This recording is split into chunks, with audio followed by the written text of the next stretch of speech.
Greetings from the Charter School office. This is Albert Bertram, the finance specialist for the office. This sheet is the review of the audited financial statements. It essentially takes the thick audit and summarizes it into 4 pages. So there's also some other calculations on here which I'll go over. Before we start, I know that NHA has their unique management agreement with the school, which we know about and we take that into consideration. The reason why we still do this is that this is still available to the public, and this is what the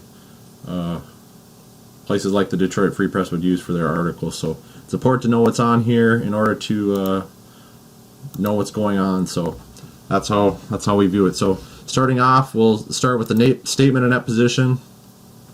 This is directly derived from the audit. To show that, we'll look at total assets for a moment. Total assets are $1,070,683. Going to the audit, we'll see statement of net position. Here's our current assets, capital assets, and then our total assets is $1,070,683. So you can follow the rest down the page. Going back to our sheet, you'll see the ending net position is $60,065. This is the June 30th, 2014 amount. And this is the June 30th, 2015 amount, or excuse me, 2013 amount. So this lets you compare from year to year. A lot of years in my mind, I guess. As we move down the sheet, we'll see the balance sheet current assets. Now these are general fund current assets, and then over here we have the balance sheet classifications for the funds. So going back to our audit, the balance sheet is 2 pages after the statement of net position. So we'll go 1, 2. Here's the balance sheet and the title. Again, these are general fund amounts, so compare from this column. We do look at these other columns over here, the school service funds, but it's not reflected on the sheet like that, so just so you know. And then the committed and unassigned, the classifications are down here. So going back to our sheet, we'll see that this matches up, and then our our fund balance classifications are over here. So the unassigned amounts are amounts that are available for any purpose. These amounts are reported only in the general fund. There's no assigned, so we'll look at committed. Amounts constrained to specific purposes by the board to be reported as committed. Amounts cannot be used for any other purpose unless the board takes action to remove or change the constraint. So here's the fund balance classifications. Before we move down, we're going to move back up. We'll see the general fund. This is a breakdown of the current year. Takes the beginning general fund balance, the revenues, expenditures, other financing sources, then the net change, and then the ending fund balance. So that's that. These percentages are just calculations. General fund divided by revenues is the ending general fund divided by total revenues. This one is the ending general fund minus a restricted amount, if there was a restricted amount down here, and then divided by revenues. And then this one is the ending general fund divided by expenditures, and then this one is ending general fund divided by beginning general fund. If that's below 100%, there was a decline in the general fund, which there was here, a slight decline. If it's above 100%, that would show that there is an increase in the general fund amount. So as we move down, these 4 boxes are basically a summary of what's included on the 4th page of this sheet and in the notes section of the audit. So this is all from the audit. There's nothing here because this is state aid notes. NHA schools don't usually take state aid notes. So long-term debt is if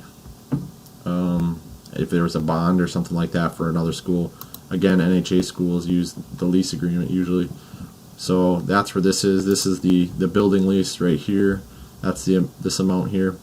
Management fees, again, NHA has the sweep agreement, so that's why it's NA, and then these are just a result of it saying NA up here. That's why there's that error there. So as we move down, here's our square footage.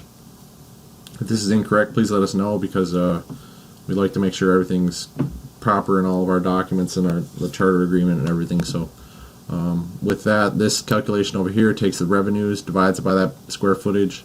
Expenses divides by the square footage. The difference is 0. This payment per square foot takes the lease total and divides it by the square footage to come to that amount. This calculation is the operations and maintenance on the next page, which I'll scan down there. Right there, operations and maintenance divided by the square footage, and then the square footage divided by fall 2013 takes the square footage and then divides it by the corresponding fall count. So that's what that is. As you move down to this sheet, this just shows the breakdown of that little box in the upper right hand corner of page 1 into a detail. Here's all the revenues for June 30th 2014, June 30th 2013, and then the difference. And then you can go down and you can see all these the expenditures down here. Now, if you don't know what something is, like if you didn't know what basic program was, you can go look this up in the accounting manual. I put it into a Word document, and once you do that, you can come up and push find, and then come over to this box, type whatever you want. I use basic programs as an example, and then push enter, and then results, and then you can kind of scan through this document. Now, if you pick something that there's too many of it in the document, it won't let you look it up, but if you know what you're looking for, it's pretty easy to find stuff. Here's the code number for the accounting system, and then basic programs are instructional activities, including enrichment, designed primarily to prepare pupils for activities as citizens, family members, and workers, as contrasted with programs designed to improve or overcome physical, mental, social, and or emotional handicaps, includes pre-K. So that's just a quick way to do that. Just a tool I thought I'd share. As we move down, here's the fund balance amounts that should match up to the information on page 1. The original budget, the final budget, actual difference, and the percent change. This is just a reminder that the original budget is due July 1, which is pretty early for compared to when a lot of the count data and that kind of stuff comes out. So that's why there's sometimes a vast difference between the original budget and the final budget for a lot of the schools that we have. So again, this is a calculation takes the total instruction from the line item up here. So if we went back up here, total instruction right here as a percent of total revenues. So that's essentially what this calculation is for 2012, 2013, 2014. It just lets compare it from year to year. And so the Lansing charter increased from 13 to 14 in that respect. Revenues as divided by fall 2013 count, that's what that is, and then expenditures, same thing, and then the difference. If there's ever an issue where this number doesn't actually make sense, realize that sometimes there's a rounding error. So I don't think there is on this sheet, but just for future reference.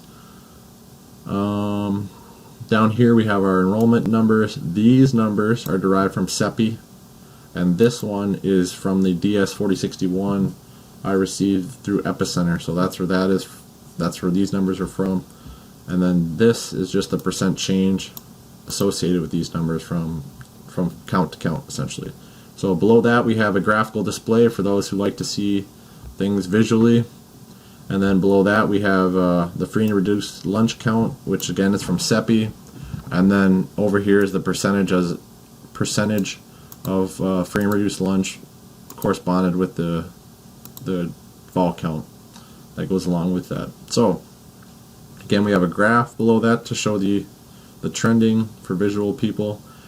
Now down here, this is the information that is was summarized on page 1 in those 4 boxes there that I talked about. 2 of them are blank for NHA schools. So this is the operating lease information, and this is the page number from the audit where that information is derived from. So this is directly from the audit. Down here is the management agreement information directly from the audit, page 12. No findings, which is good. And then this is 2 more notes from the audit, and this just tells when the charter expiration date is, just as a reference. That's it. This is reviewed, and there's my contact information, albertb@bmcc.edu, if there are any questions. Thanks for all you do for the children of Michigan, and I hope that there is some benefit derived from this. Have a good one.